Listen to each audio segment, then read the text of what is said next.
vose hama vakapiwa simba ito kurwisa muvengi murwendere upenyu.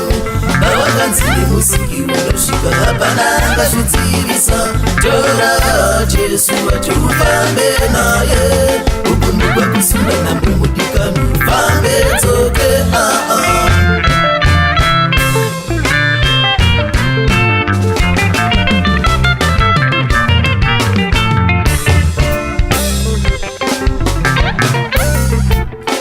Bona kurukura kwasvosviyanda kutatsisenza ukufamba uri mwana wekutenda iwe usafundudzirwe nevemasechikwari.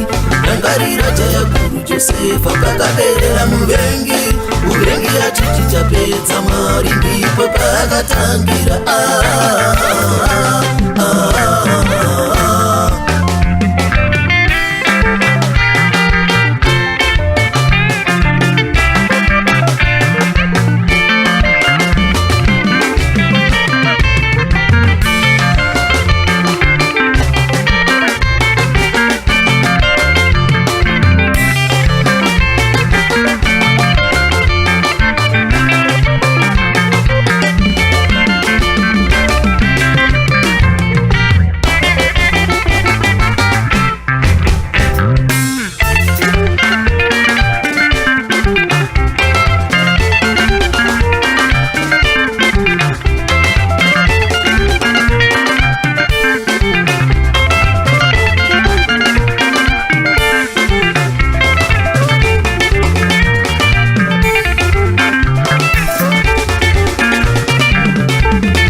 Josefa uzodziwa vachikangana kuti chasungwa naMwari varume hatigonekwi chinozadziswa mberi kwacho vehama chinova nedudziro.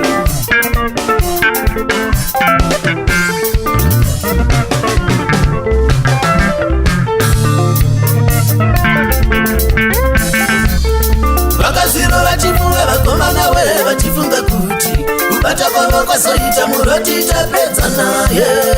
Josefa uzodziwa vachikangana kuti chasungwa naMwari varume hatigonekwi chinozadziswa mberi kwacho vehama chinova nedudziro.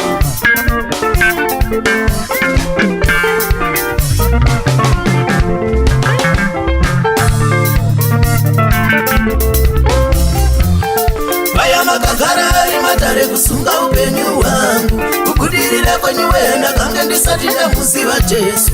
Ndave naye varume inamuchandikuna.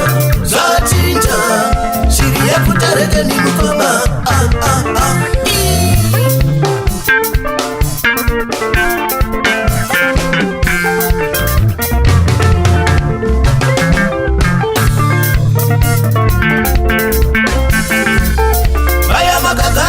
Matare kusunga upenyu hwangu. Kubudirira kwenyuwe ndakanga ndisati ndamuziva Jesu.